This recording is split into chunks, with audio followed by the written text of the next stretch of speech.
Hello, everyone. Is my mic working? You guys can hear me? Yep, sounds good. Excellent. Thank you so much for having me. This is a great honor. I'm Paul Kelly, and for the past 15 years, I've been making surgical animations as a member of a small team based in Toronto General Hospital. My presentation is on problem solving in surgical animation, and this speaks to several dimensions of problem solving. I'm not going to talk about how to animate, but rather get into the stuff that you'd never really hear about, the soft skills, the tough situations, and what Amanda mentioned in her talk, recovery from error. I'm going to share key moments in producing surgical animations where decisions about workflow and managing feedback impact the technical direction and final production methods.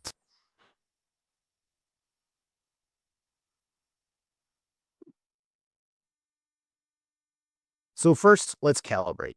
Each of you have done, or will do, surgical illustrations, and these are highly technical drawings where precision is key. Creating these illustrations is challenging enough. You also have to contend with the review and revisions, which is almost like a separate set of challenges. I will touch on some aspects of visual production in this talk, but mostly I want to get into the art of project management because I think that's where the real problem solving takes place. First, what makes surgical animation different from other 3D animations or surgical illustration? Well, all animation projects have a script and storyboard phase, followed by modeling, animation, texture, render, and compositing. For medical animation, you also have integration of text elements like labels and subtitles, and then research and review is taking place throughout this entire process. And this is where project management skills really shine. Storyboarding is a staple of animation projects for good reason. Lots of problem solving gets done here. I have done storyboardings in a traditional sense in some cases where it's illustrated in Photoshop, and this is useful when you don't have 3D models for a case yet, or if there are going to be a lot of radical modifications to the models. But in most cases, we'll be taking screenshots of 3D models and using those for our storyboards.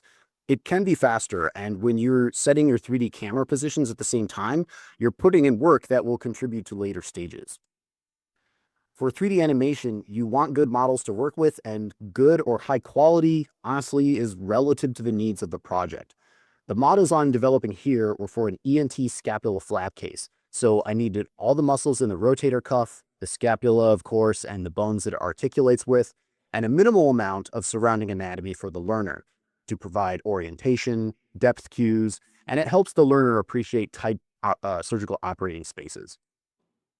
In addition to the base models, for most of our cases, we're also going to have different versions of many models, either to show anatomical variation, such as the various branching patterns of the thoracodorsal artery on the left here. You also had to make a new model variant every time you cut something. Now, I love modeling. I love sculpting in ZBrush, and this does take a big chunk of time in the overall production, but the model development shots that you're seeing here, I want to point out, this is month 3 out of 8. For surgical animation, making a fully textured, UV mapped, and textured model might not even be halfway through production. We still need to make all those versions of the model after the cuts have been made, like the resected portion of the scapula bone there. You also need to take into account finding or building surgical tool models like the bone saw. And then, like an image on the lower right, in some cases, you're going to reposition everything. In this surgery, the patient's arm is extended over their head.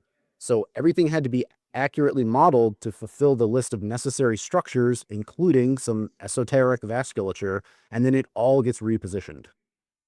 Now, once we get to that point, we can start to show the surgeon the stuff for review.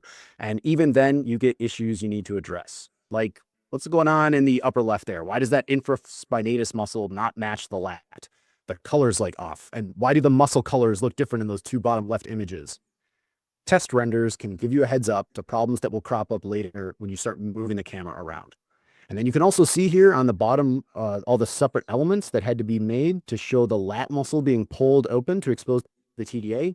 So I'm testing out final imaging and compositing as well as I go. Shader nodes, compositing attributes, the usual suspects. A 3D workflow has hiccups like these, but with experience, you'll know how to troubleshoot. The benefit is that 3D gives you so much control over space and perspective. You can do things with time and motion that you can't do with still images. All right, so that's the technical stuff. Now let's look at some common project management challenges in surgical animation production and how we can address them. Three big challenges I see repeatedly are knowing the terrain. You have to know the surgery in order to teach it. This includes knowing your own terrain, your asset management. Seemingly endless revisions that can make you feel like you're trying to hit a moving target, and late stage change requests, especially when we're talking about adding things at the end of a project. These really test your crafting reflexes, how rapidly and efficiently you can make changes. And I want to point out these challenges can fall outside the protections of contracts and terms. Completely agree with Mandy. You have to have a contract in place. Ideally, your contract will outline how many rounds of revisions they get and that sort of thing. But it doesn't always work. Maybe they say, fine, I'll pay, but the deadline didn't change. You still have to make the fix. So what can you do? Let's talk about it. How do you prepare before production begins? Well, you need to know where you're going. You need to know the end goal. Starting off strong will mitigate problems early. So you want to plot your course, stow your gear, manage your assets, find your waypoints, manage your scenes, and know when to tread carefully. As you might guess, this starts out with thorough research. You look up the procedure and find it described in text and in the work of other medical illustrators. Try to find the procedure on YouTube. Like I mentioned, your research is going to continue throughout production. Observe the case in person if you can. You're not going to scrub in, but you might be able to get some good sketches or take some helpful reference photos. It really makes the most sense to do this if you can manage it. Our goal in surgical animation is to use visual techniques to reduce complexity into clear communications. The art of project management is similar. We reduce complex projects into digestible chunks and plot a clear path. Perfect example, before we script, we have an outline. The outline names the major phases of a surgery that each contain sequences of steps. What will happen is the chapters and segments of the outline translate directly into the sequences and shots. That's not a coincidence. It's a coincidence. Next, let's look at asset management. You can mitigate a lot of downstream problems with planning and prevention. You have to plan in such a way as to build momentum. And the method that I use to do this is I think in terms of what do I need? What do I have? What am I making? And what have I made? And I continually ask myself these questions throughout a surgical animation project. I use Notion to make a model list at the start of a project so I know what I need to tell the story. There's different ways you can approach this. I might make a checklist and check things off as I go. I might write out a list of everything and then just go build it. And sometimes I'm engaging with this model list quite a bit as different phases of production carry on. Maybe you start off with some base models. Remember, for surgery, you have to build missing structures or manipulate existing structures. In a recent case, I had a lot of different models that I wanted to live in the same scene, but they were not at the same scale. When you import an OBJ into the C4D, you'll see a setting for scene scale. Here it's in centimeters. That can be deceptive because what I've discovered is when you import from imaging reconstruction software like Slicer into C4D, millimeters can get interpreted as centimeters. So a head that's actually 20 centimeters across gets imported as 200 centimeters across. Models can also import far off from the scene origin. So what I did to synchronize everything is I used a null object or a transparent cube primitive to align the models so that then when I have to move them between scenes, the position, scale, and rotation are being modified consistently. This synchronizes the positions and scales of the various models so they all stay in the same place. If other people have better strategies for this, please feel free to email me. In a highly complex procedure like jaw and a day, it was hard to know where to even start. So I called up Andrew Swift and I said, Andrew, help me. And he did. Thank you, Andrew. I also got a great piece of insight from the dental surgeon who worked on this case. They explained that these surgeries are planned around the teeth alignment because the post-operative occlusion is their measure of surgical success. So I used the same priority for retopology and model refinement. I used the teeth as the fulcrum element and made sure that everything else supported that. Now, as you blaze a trail into animation, you go from making models to making shots and scenes. Again, in Notion, I use shot lists to track all of this. I like using tags on my shot list spreadsheet to see where I can group things together. I've got different parts of the surgical story that are living in different scene files, and this helps me keep track of that, especially when I'm working on anywhere from 40 to 70 individual shots on a video. A shot list also provides you with the frame count.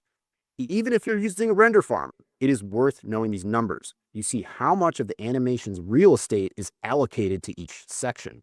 And when a last minute change comes in, you'll know exactly the time or dollar cost to re-render. Shot management is also done in the scene file itself. This is the UI layout I'm using when I'm in the final render phase. I've got my takes docked on the bottom right alongside the layers, and the render settings are docked on the far left. I use a master take for the high quality renders, and individual render settings for each take are only used to set the frame range and file save paths.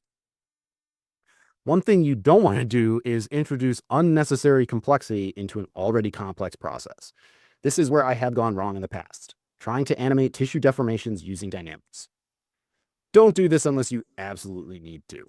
We did have a project several years back where the surgeon asked us to show how a heavy liver was difficult to lift with the laparoscopic tools. So we used dynamics for that shot, but that was like a rare case. There's a reason you don't see this much in surgical animation.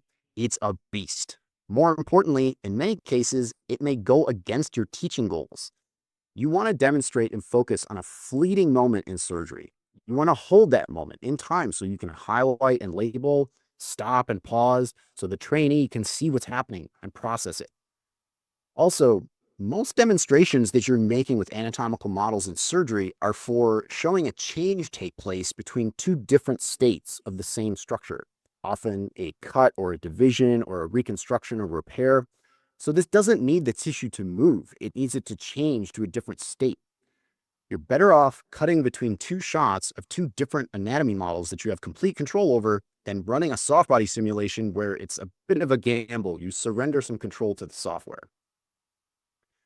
There are already things outside your control you have to manage. Just like a surgery itself, building surgical animations means that you're managing complexity in motion.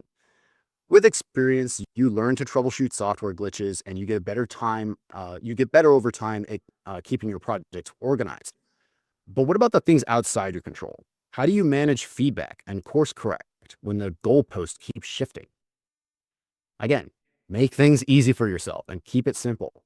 In this shot from my recent job reconstruction video, I just show the bare minimum anatomy and hardware, and the skin is masked out in post.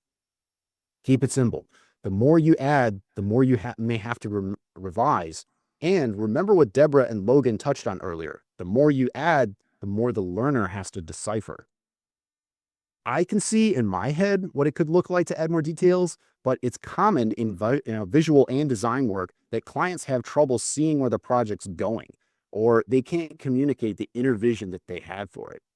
So how do you work with a surgeon who knows the procedure inside and out, but they can't articulate what they need visually?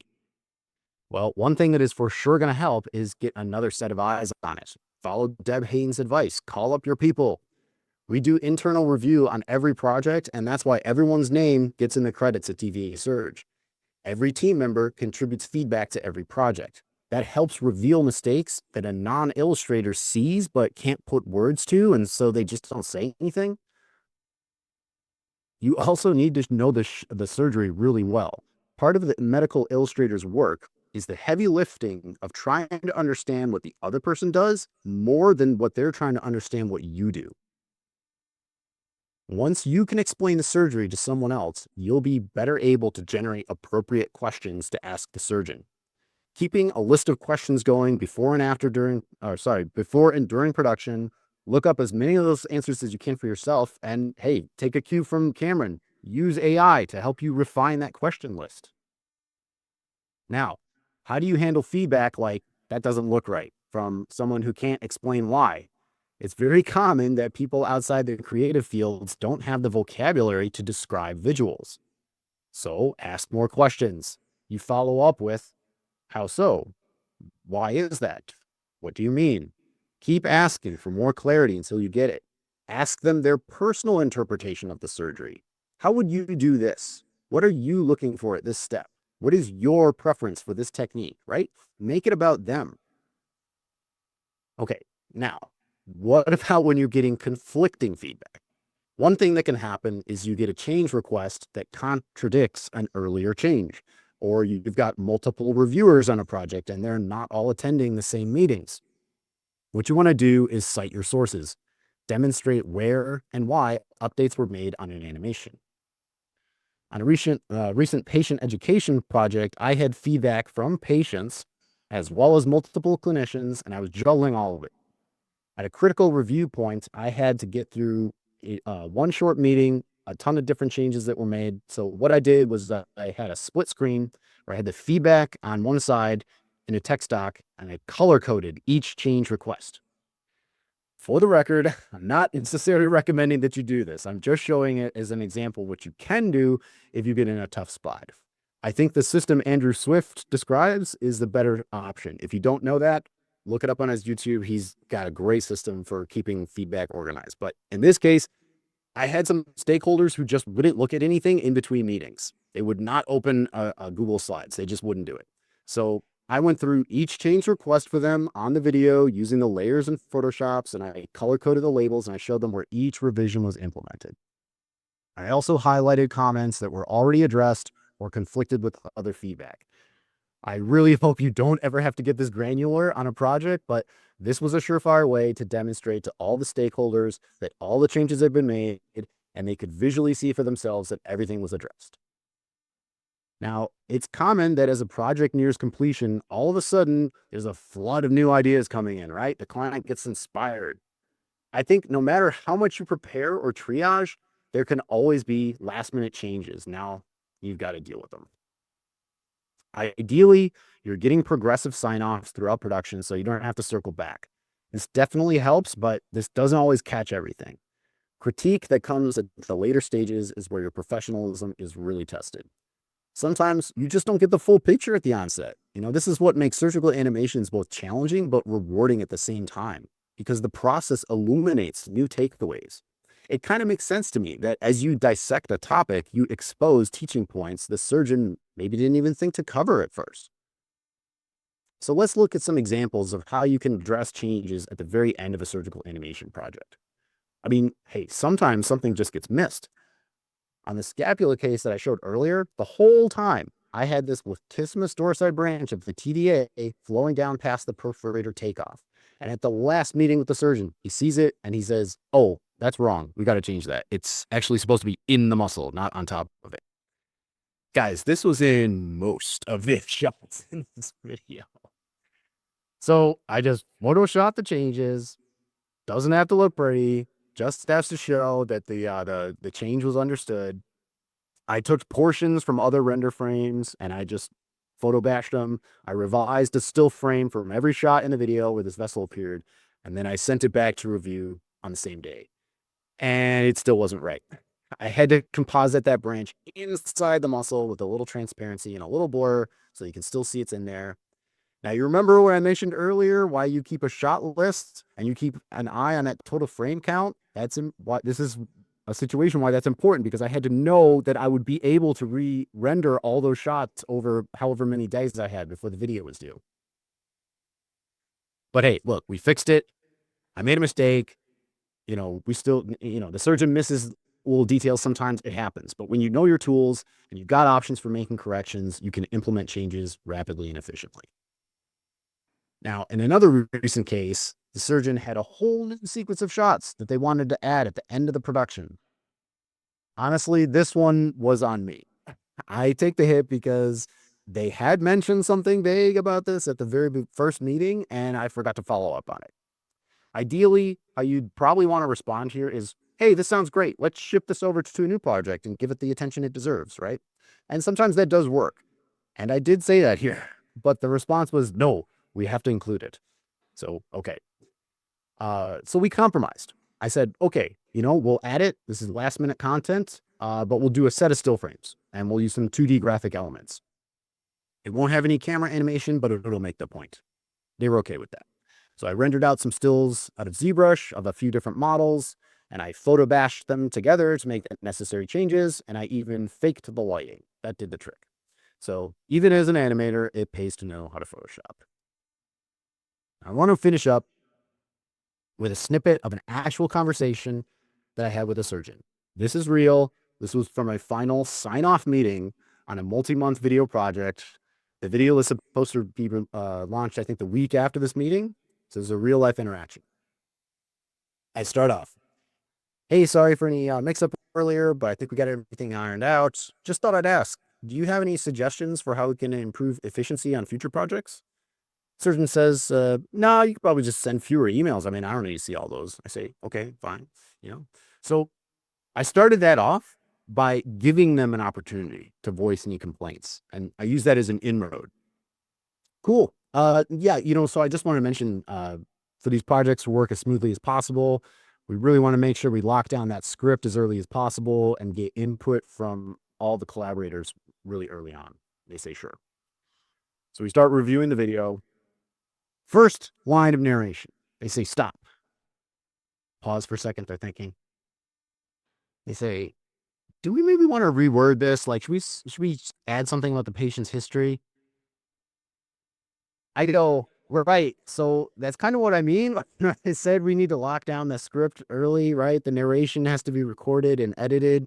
We do mention a few points about the patient's history in a little bit. But if we change the order of how this is all said, that means we have to re-record. I say, okay, fine. So we keep watching. Get to the end credits screen. Video's done. They say, dead serious. This is word for word. They say, let me see here. I want to get some feedback from other members of our group. I have to jump in at this point. So I kind of saw this coming. I say, oh, hey, yeah, that's what I was getting at earlier when I was talking about like the changes to the script. We really got to get it locked down really early.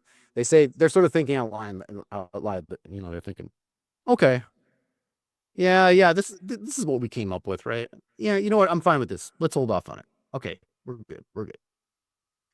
Okay, we got it. So what I did there, get a little pushback, right? It seems simple enough, but why is that just not? Why is that not simple, right? Like, it's just so hard to speak up. I think it gets easier where you've built up rapport with the other person. I think it's easier the better you know the procedure and what's important for telling the story. But it's always hard to speak up. It's always hard to say something that feels confrontational, but sometimes you have to. And I think this is key. Sometimes you have to push back because it's what's best for the success of the project. Maybe it's what's best for the target audience. Sometimes you have to advocate for the voiceless in the room. You always have to advocate for the work, and you always have to advocate for your client's own vision. You have to bring them back to why they hired you in the first place. It actually wasn't to make an illustration or an animation for them. That wasn't the reason. They want you to make an illustration or an animation to put their idea into the world. They didn't hire you to illustrate. They hired you to publish. So you need to push to publish. That's your job. To summarize, problem solving in surgical animation calls for restraint as a professional value. This comes up repeatedly. Keep your shots simple and add complexity gradually. Avoid dynamic simulations unless they're necessary. Even though it's supposed to be animated, sometimes a series of still frames will suffice. The experienced animator's instinct is to consistently subtract, simplify, and/or fake it convincingly rather than add complexity. Know the surgery well enough to ask the right questions. This is why you invest all that time up front in researching your topic and continue to research throughout production. You handle unclear feedback with insightful questions based on your knowledge of the subject. The surgeon tells you what they see and what they want to say. You don't invent the story. You manifest the narrative. Thank you again so much for having me. I'm happy to take any questions from the audience, and feel free to hit me up online. I'm easy to find.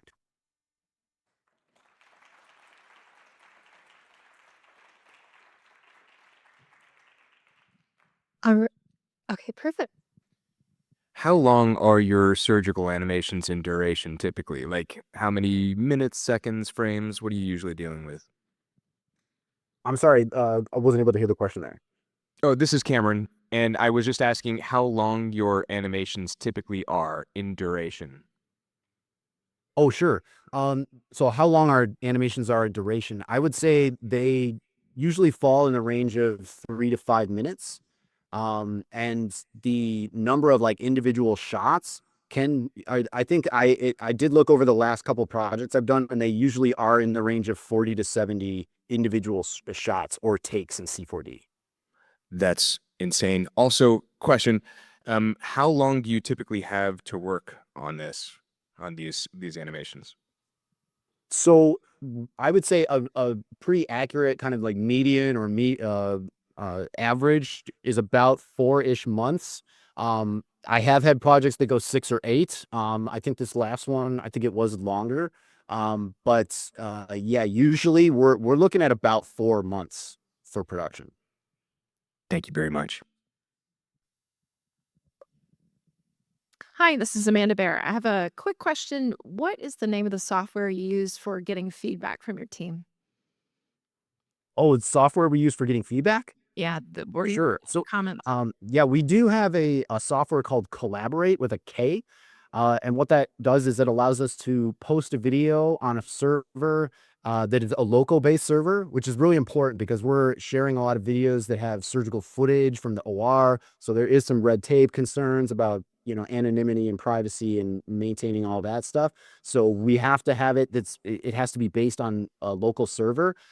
Collaborate allows us to do that, and then we can send a video with a link to a surgeon, and they can add comments, and then it will be time stamped to the video. And it even has a feature where they can draw on a still frame of the video, which is pretty cool. So Vimeo has a lot of those same features. If you have a Vimeo Pro account, the only problem is that Vimeo it's going to be web based, right? It's not going to be on a private server. So Thank you. Appreciate it. Okay, good. Hi, Paul. This is Grace Herzberg. That was an awesome talk. Quick question for you. How do you generally approach requests from surgeons to animate suture patterns? I don't know. I'm sorry, I didn't hear how do I generally approach how to animate what? Sorry, Suture patterns. sutures. Yeah. Oh, sutures.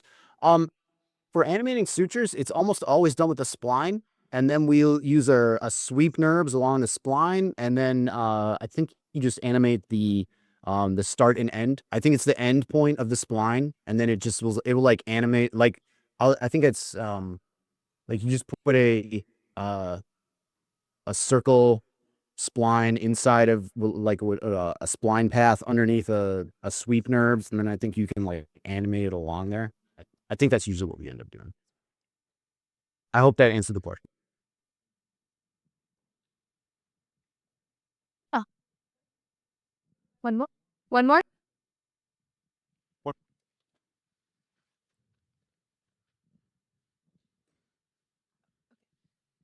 Excuse Yeah, love this thing. Thanks. Hi, my name's Noah. I'm still a graduate student here, and I haven't had the opportunity to do any surgical animation, but I think it's super, super cool. So I'd love to ask about your workflow. You mentioned you kind of get like pre-existing models that exist for assets.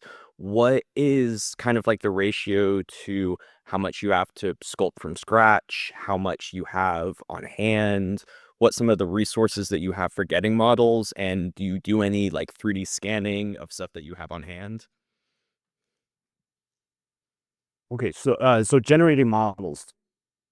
So on a lot of our videos, we will go with the patient's imaging, and we use CT scans. Actually, I think for our purposes, CTs are a little bit better than MRIs, but we have used both, and we'll pop those into either Slicer, or we have a more medically focused like software that does this kind of the same thing, but it's called Intrasense Mirion.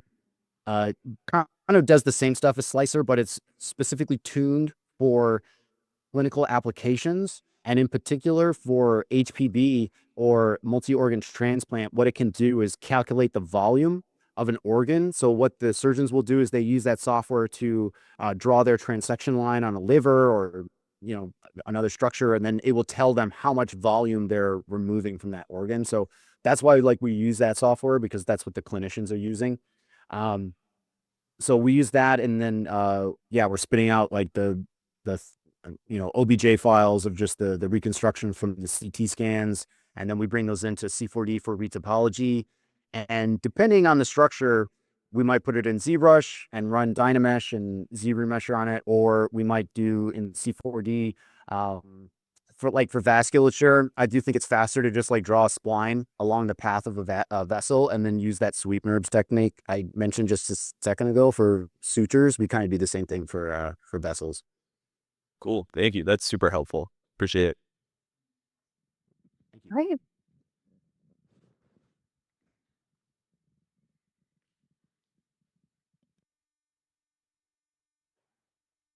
Thanks so much, Paul. Yeah, God. Thanks again for having me.